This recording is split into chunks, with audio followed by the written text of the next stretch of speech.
Ouvrons notre Bible au livre de Jérémie, chapitre 50. Jérémie, chapitre 50. Destruction de Babylone. Destruction de Babylone. Jérémie 50. La ruine de Babylone. La rédemption du peuple de Dieu. Verset 1. Babylone, clairement identifiée comme la cible des paroles de Yahweh, est souvent désignée par le nom de sa plus grande tribu de cette époque, les Chaldéens. Verset 2. Yahweh déclare à toutes les nations, probablement par l'intermédiaire du prophète Jérémie, que Babylone cessera d'être l'envahisseur et sera elle-même conquise. Le dieu de Babylone, Mérodach, comme les Hébreux le disent dans ce texte, l'appellent dans ce texte, mais il s'appelle Marduk, a été détruit. Le personnage, s'il faut l'appeler ainsi, original, mais le personnage original de Marduk est obscur. Mais il a été plus tard associé à l'eau, à la végétation, au jugement et à la magie. Son épouse, puisque ces idoles avaient des épouses aussi, des démons épouses, mais nous savons que les démons ne se marient pas. Donc son épouse était la déesse Sarpanite. Il était également considéré comme le fils de Ea, qui correspond au dieu sumérien Anki, et aussi de fils de Damkina, et l'héritier successeur de Anu. Il y a en particulier deux dieux ici, Ea et Ankil ou Enlil, dont les pouvoirs et les attributs passent à Marduk. Et c'est ça que ça signifie d'être le fils de telle ou telle déesse, et que leur pouvoir, dans ces croyances-là, leur pouvoir passe au fils. Donc, Ea, c'était la divinité de l'artisanat, des méfaits, de l'eau de mer, de l'eau de lac, de l'intelligence et de la création. Enlil était le dieu du souffle, du vent, de la longueur et de la largeur, c'est-à-dire la hauteur et la distance, en quelque sorte, dieu de l'espace. Je reprends comment c'était dit à cette époque-là, mais il voulait dire dieu de l'espace. À nous par contre, c'est un esprit impur que notre Père Yahweh m'avait montré un jour en me levant du lit avec une voix dans mes oreilles que j'entends très forte. À nous, c'était une révélation vocale dont il y a des années, plusieurs années, je crois en 2011, et quand je ne comprenais pas ce que c'est, quand j'étais allé pour chercher dans les dictionnaires, j'ai trouvé que c'est le dragon ou Satan qui était adoré comme Anu. Il était l'un des dieux les plus anciens du panthéon sumérien, un dieu du ciel. Le ciel, pour eux, était alors vu comme un dôme qui couvrait la terre plate. Il était aussi connu comme le seigneur des constellations, le roi des dieux, des esprits et des démons. Et il demeurait dans les plus hautes régions célestes. Avec ça, dont il correspondait aux Zeus, le grec, il correspondait au Jupiter romain. Donc c'était important pour comprendre pourquoi le royaume de Babylone était détruit. Voici donc les dieux auxquels il croyait. Versets 3 à 4. Tout comme Juda fut envahi du nord, Babylone sera envahie par les Perses. tout comme les nations prophétisées dans le livre de Jérémie, Babylone deviendra un désert et personne n'y restera. Versets 1 à 7 comme sommaire, le roi de Babylone était bon envers Jérémie, mais le prophète devait prédire la ruine de ce royaume. Si nos ennemis sont les ennemis de Yahweh, je veux dire, si nos amis sont les ennemis de Yahweh, nous n'osons pas prédire la paix pour eux. Si on le fait, on est un faux prophète. La destruction de Babylone est décrite comme étant faite complètement, étant accomplie. Voici un mot pour le confort des Juifs. Ils retourneront à leur Dieu d'abord, puis à leur propre pays. La promesse de leur conversion et de leur réforme fait place aux autres promesses. C'est ça la démarche à faire. Retournez d'abord dans Yahweh et puis il va sortir ses bénédictions, ses grâces pour vous. Leurs larmes ne coulent pas de la tristesse mondaine comme quand ils étaient allés en captivité, mais de la tristesse pieuse. Ils chercheront Yahweh comme leur Dieu et n'auront plus à faire avec des idoles. Ils penseront à retourner donc à leur pays ensuite. Ceci représente le retour des pauvres âmes à Dieu. Dans les vrais convertis, il y a des désirs sincères pour attendre la fin et des soucis constants pour garder le chemin qui mène vers Dieu. Leur cas actuel est déploré comme très triste. Les péchés des chrétiens professés n'excuseront jamais ceux qui se réjouissent de les détruire. Versets 8 à 10. Dans le chaos de la guerre, même dans le chaos de la guerre, comme Yahweh projette sa colère contre Babylone, le Seigneur permet aux exilés de quitter Babylone. Les Chaldéens sont liés à Babylone, ils n'échapperont pas au jugement. Verset 11. Il devient évident pourquoi Yahweh a l'intention de punir les personnes qu'il a utilisées comme ses punisseurs. Yahweh a établi tout au long du livre de Jérémie que les nations prospèrent quand il leur permet de prospérer. Quand une nation oublie Yahweh comme sa source de bénédiction, de paix, de sécurité et de prospérité, et que son peuple commence à se regarder lui-même, leurs alliés et leurs faux dieux comme source de ces choses, Yahweh doit intervenir. Le Seigneur est fâché que Babylone s'était réjoui du rôle qu'il lui avait donné de raffiner son peuple. Versets 14 à 16. À cause de la colère de Yahweh, Babylone est maintenant une cible facile pour quiconque peut la conquérir. La vie civique de la ville n'existe plus et ses défenses ont littéralement disparu. Versets 17 à 20.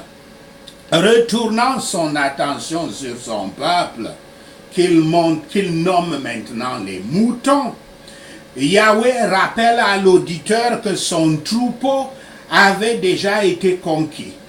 Yahweh punira le dernier envahisseur, tout comme il l'a fait du premier.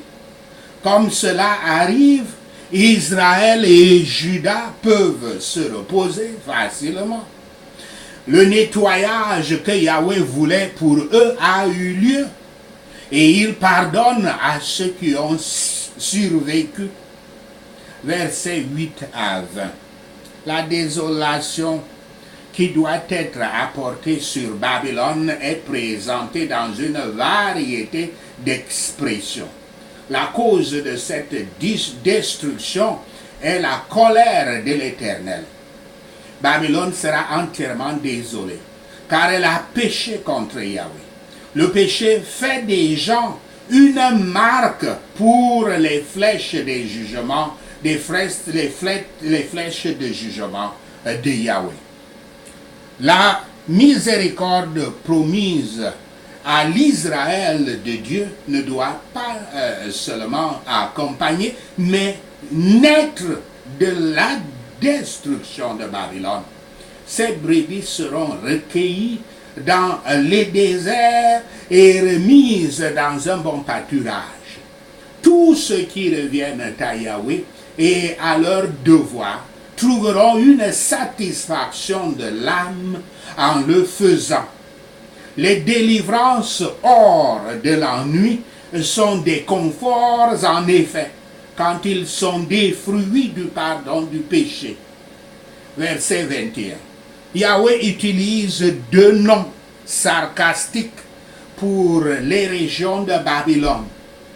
Marathème, qui signifie double rébellion, et Pécode, qui signifie visitation. Il n'est donc pas surprenant que Yahweh utilise de tels noms pour ordonner leur destruction. Versets 22 à 24. La guerre éclate contre Babylone exactement comme Yahweh le voulait. Versets 25 à 27. Yahweh parle comme s'il habillait personnellement l'armée perse envahissante et comme s'il l'invitait à faire tout ce qu'il veut à Babylone et à Babylone et en Chaldée.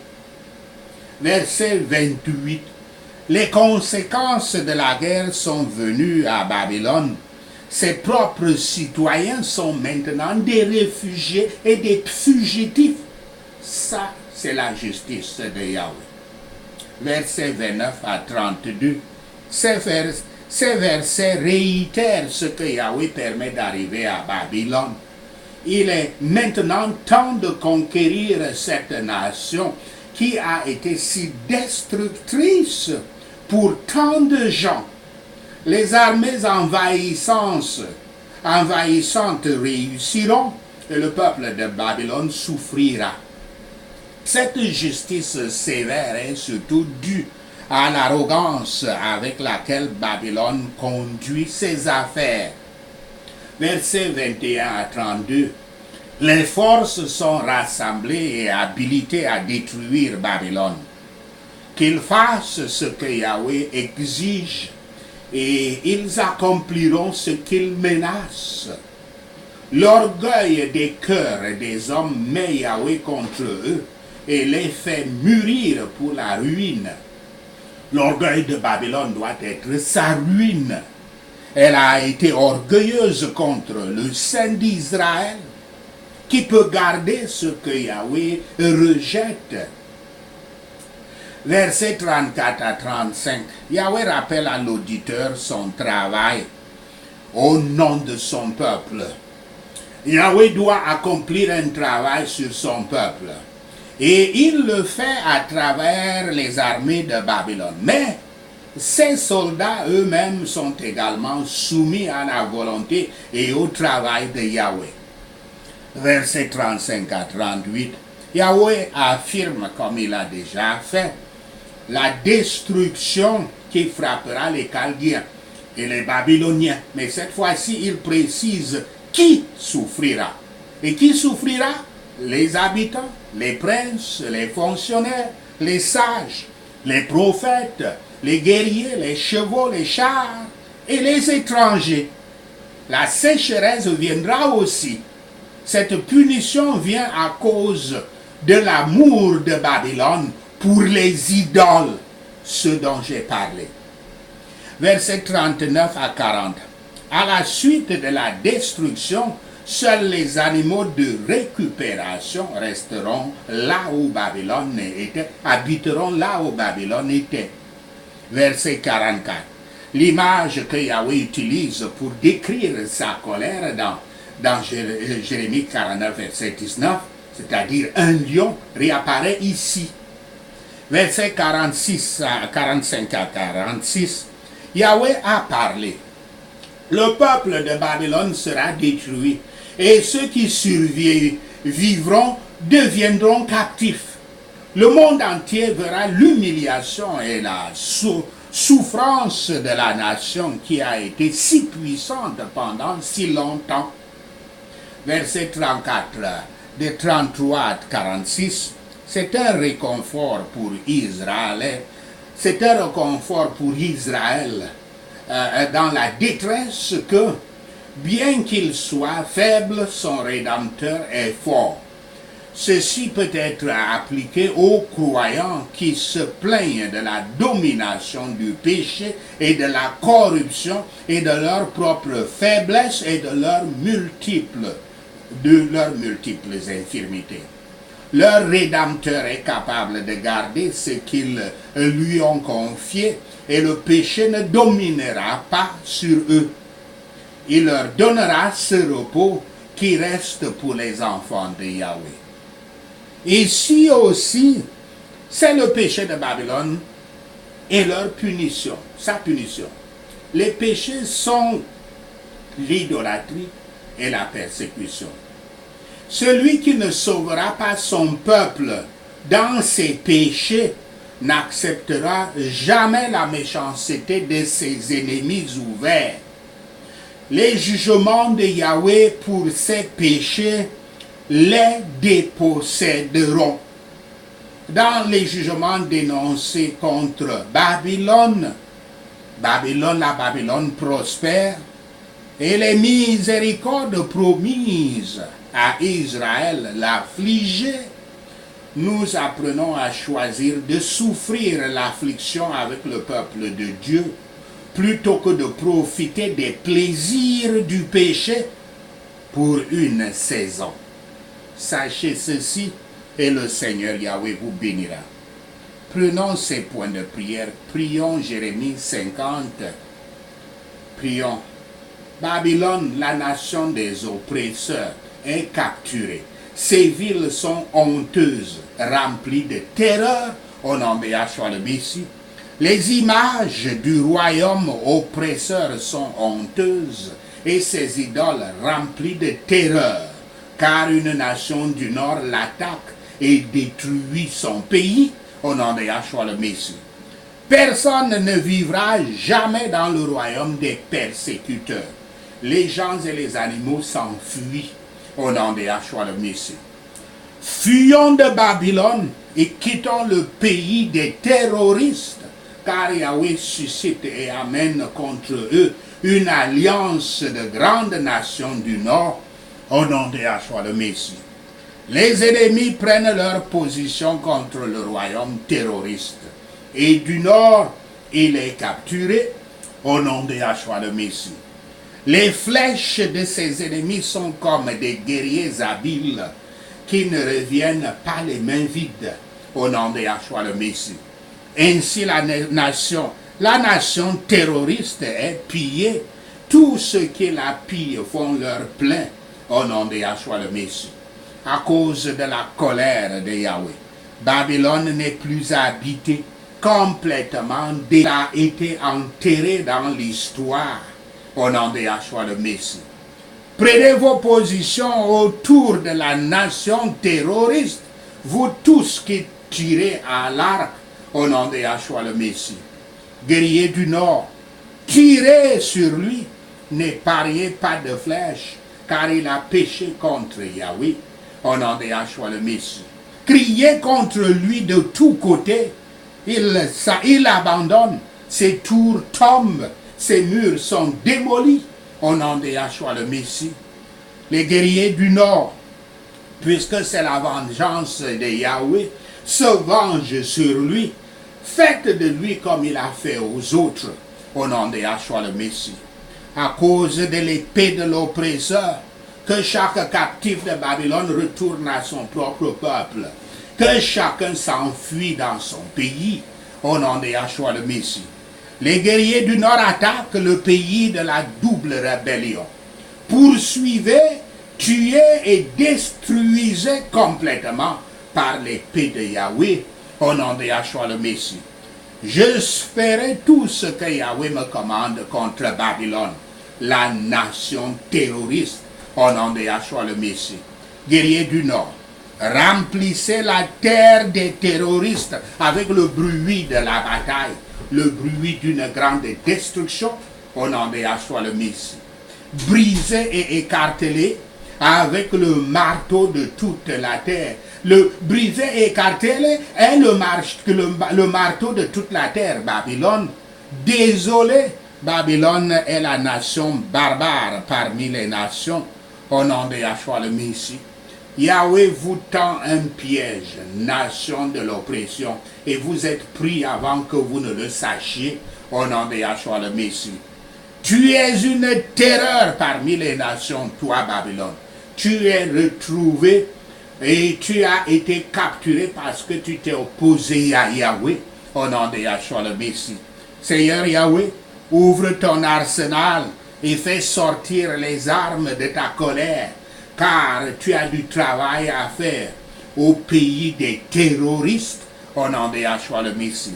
Yahweh Shaphat, affronte les persécuteurs de loi, brise leurs greniers, empile-les comme des tas de céréales, au nom de Yahshua le Messie. Yahweh Kana, détruis-les complètement et ne leur laisse aucun reste. Tue tous leurs jeunes taureaux et laisse-les descendre au massacre, au nom de Yahshua le Messie. Malheur à vous, terroristes, car votre jour est venu, le temps pour vous d'être punis, au nom de Yahshua le Messie. Je convoque des archers contre toi, Babylone. Tous ceux qui tirent à l'arc contre les terroristes, campez tout autour d'eux, que personne ne s'échappe, au nom de Yahshua le Messie. Vous les archers de Yahweh, faites-les payer pour leurs actes. Faites d'eux comme ils ont fait des autres, car ils ont défié Yahweh, le Saint d'Israël, au nom de Yahshua le Messie. Toi, nation terroriste, regarde, tes jeunes gens tombent dans les rues, tous tes soldats sont réduits au silence, au nom de Yahshua le Messie. Regarde, Yahweh est contre toi, arrogant, car ton jour est venu, le temps pour toi d'être puni, au nom de Yahshua le Messie. Toi, cet arrogant, trébuche et tombe, et que personne ne t'aide, car Yahweh allume dans tes villes un feu qui consume tous ceux qui sont autour de toi, au nom de Yahshua le Messie. Comme Yahweh Shaphat a renversé Sodome et Gomorrhe avec leurs villes voisines, ainsi personne ne vivra dans le tien, personne ne les habitera, au nom de Yahshua le Messie. Regarde, ô toi nation terroriste, contre toi une armée vient du nord, une grande nation et de nombreux rois se sont soulevés des extrémités de la terre, au nom de Yahshua le Messie. Ils sont armés d'arcs et de lances, ils sont cruels et sans pitié, au nom de Yahshua le Messie. Ils tonnent comme la mer rugissante, comme ils montent sur leurs chevaux. Ils viennent comme des hommes en formation de combat pour t'attaquer, royaume des oppresseurs, au nom de Yahshua le Messie. Personne n'est comme Yahweh et ne peut le défier. Aucun berger ne peut s'opposer au Seigneur, au nom de Yahshua le Messie. Nous avons été opprimés par Babylone. Tous nos ravisseurs nous ont retenus, refusant de nous laisser partir. Pourtant notre Rédempteur est fort. Yahweh Tout-Puissant est son nom, au nom de Yahshua le Messie. Par l'ordre de Yahweh, je lève l'épée contre les oppresseurs, contre ceux qui vivent dans le royaume terroriste, contre ces princes et sages, au nom de Yahshua le Messie. Je lève l'épée contre ces faux prophètes. Ils sont devenus des imbéciles, au nom de Yahshua le Messie. Je lève une épée contre ces guerriers. Ils sont remplis de terreur, au nom de Yahshua le Messie. Je lève l'épée contre ces chevaux et ces chars et tous les étrangers dans ces rangs. Ils sont devenus faibles, Au nom de Yahshua le Messie. Je lève l'épée contre ces trésors. Ils sont pillés au nom de Yahshua le Messie. Je prononce une sécheresse sur ces eaux. Ils s'assèchent, car c'est une terre d'idoles. Des idoles qui deviennent folles de terreur. Merci Seigneur Yahweh d'avoir attendu nos prières. Merci Père pour tes réponses à nos prières. Seigneur, nous te rendons gloire, nous te louons, nous t'adorons. Nous bénissons ton Seigneur.